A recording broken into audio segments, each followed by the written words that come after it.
이 MITT는요, 영주권 취득까지 용이하고 또 수월한 1년 과정의 과정들이 아까 말씀드렸던 것처럼 많이 개설이 되어 있습니다. 나는 2년 이상의 긴 학업은 좀 부담스럽다.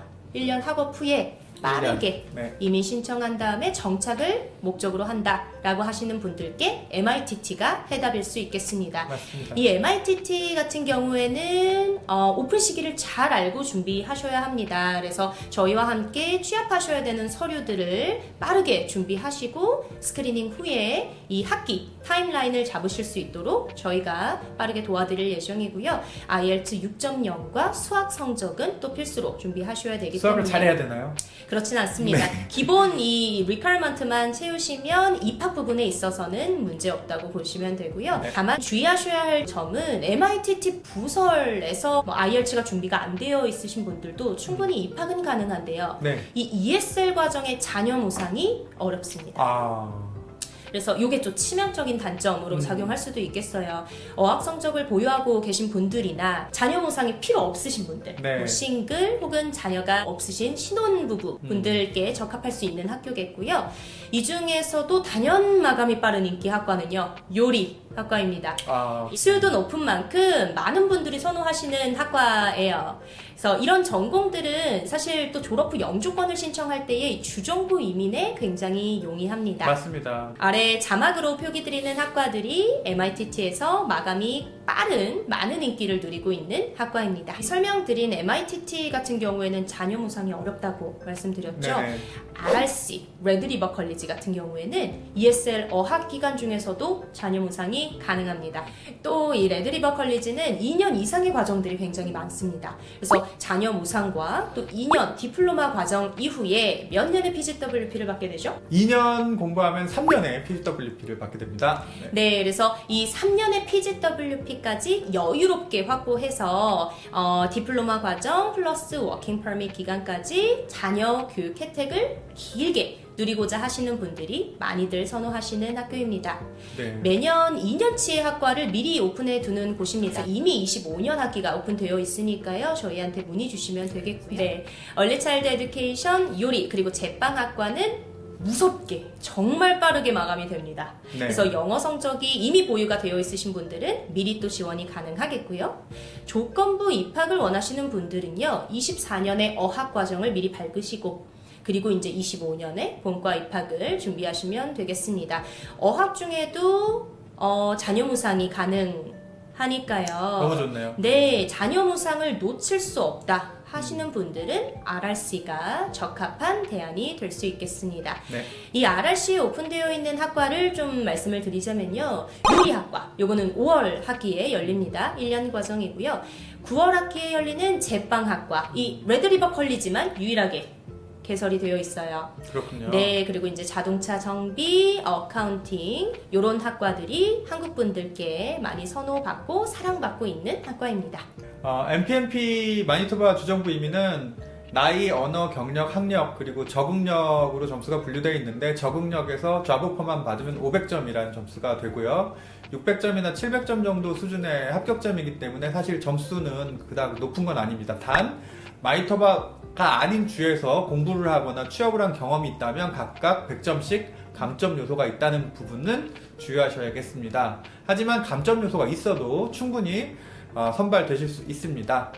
학교를 마니토바 내에서 졸업하고 취업만 되면 혹은 배우자가 공부하고 있는 동안 취업만 해서도 6개월 경력만 쌓으면 영어 성적과 상관없이도 영주권을 신청할 수 있습니다. 마니토바 내에서 2학기 이상의 3년 내에 졸업한 그 졸업생들에게 여러 가지 혜택들을 줄 수 있고요. 이민에서도 1년 기간의 전공과 관련된 1년 좌보퍼만 있어도 인디맨드 고수요 직종 다양한 혜택이 있습니다. 이민에 대한 부분은 전편에서 좀 확인해 주시면 좋을 것 같고요. 오늘 구독자분들을 위해서 특별한 분을 모셨습니다. 그죠, 대표님? 네, 오늘 모신 소피님은요, MITT, 좀 전에 소개해드렸던 컬리지를 졸업하고 MPMP, 마니토바 주정부 이민으로 영주권을 받고 좋은 정보를 나눠주시러 오신 특별한 게스트이십니다. 소피님 반갑습니다. 반갑습니다. 네. 캐나다에 주들이 굉장히 많잖아요. 네. 근데 그럼에도 불구하고 매니토바를 선택하신 이유가 있으실 것 같아요. 제가 캐나다를 오게 영향을 준 친구가 컬리지를 졸업하고 코업도 하고 PGWP로 같은 직장에서 3년 8개월 동안 일을 했는데 영주권을 따지 못하는 모습을 보고 네, 제가 이제 인터넷을 검색해 보았더니 매니토바주랑 사스케추안주가 영주권에 취득하기 쉽다고 하더라고요. 근데 그 중에서도 조금 인프라가 더 큰 매니토바주를 선택하게 되었습니다. 마니토바주의 위니펙은 한 80만 이상 지금 인구가 된다고 하고 사스카투는 30만 정도니까 2배 이상의 인프라가 있는 도시가 있죠. 잘 선택하시고 영주권 잘 받으신 거 축하드립니다. 감사합니다. 매니토바에서는 어떤 학업 기관에서 어떤 전공을 하셨나요? 저는 MITT에서 IT 관련 네트워크과를 졸업했습니다. 재학 중에는 어려우셨던 부분도 있으셨을 것 같고 또 힘든 상황도 많으셨을 것 같은데 조금 더 구독자분들께 공유해 주신다면요? 일단 저희 한국에서 배우는 영어는 영국식이나 뭐 미국식 영어인데 인스트럭터가 인도 분이다 보니까 발음을 조금 알아듣기 어려워서 수업에 적응하는데 조금 어려웠고요. 그리고 이제 학교가 오전반, 오후반으로 수업이 나눠지는데 저희의 선택권 없이 오후반으로 제가 배정을 받아서 조금 평일에 시간 관리가 어려웠습니다. 그러면 이제 졸업을 하시고 나서 영주권을 취득하시기까지의 간단한 절차들을 공유해 주실 수 있을까요? 저 같은 경우는 학교를 졸업하고 관련 학과로 취업을 한 케이스는 아니었고요.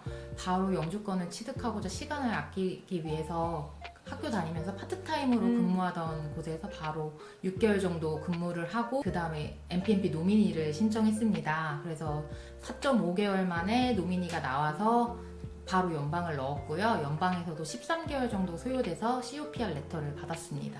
소피님 그 와중에도 매니토바라는 지역에 살아보셨잖아요. 네. 매니토바 지역의 장점 그리고 단점 하나씩만 꼽자면요?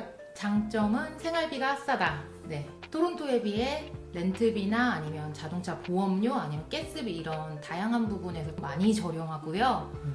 단점은 춥습니다. 생각하신 것보다 더 추워요. 개개인마다 조금 차이가 있기는 하지만 그래도 생각하시는 것보다 좀 더 추울 수 있다는 점. 보통 이쪽에서는 싱글로 렌트, 룸 렌트 같은 거 하면 1,000불에서 뭐 1,500불, 뭐 화장실 딸려있는 방은 그 이상 뭐 이렇게도 주는데 혹시 어느 정도의 비용? 제가 살았을 당시에 저는 500불에 그 방을 하나 쓰고 화장실을 단독으로 썼습니다. 네. 정말 저렴하네요. 네. 마지막으로 매니토바 지역을 계획하고 계신 분들께 한 말씀 해주신다면요? 매니토바 지역은 계획을 하시면 영주권을 쉽게 따실 수 있습니다. 그래서 젊은 분들이 많이 도전하셨으면 좋겠습니다. 네. 오늘 또 귀중한 시간 내주셔서 감사드립니다, 소피님. 네, 감사합니다.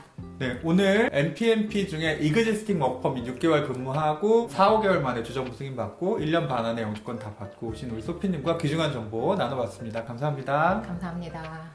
캐나다 이민은 무엇보다 전략이 중요합니다. 여러분의 개개인별로 상황과 또 목적에 맞는 이 유학 이민 전략을 저희 ELC와 또 한마음에서 캐나다 정착을 함께 하겠습니다. 오늘도 저희 영상 시청해주셔서 감사드립니다.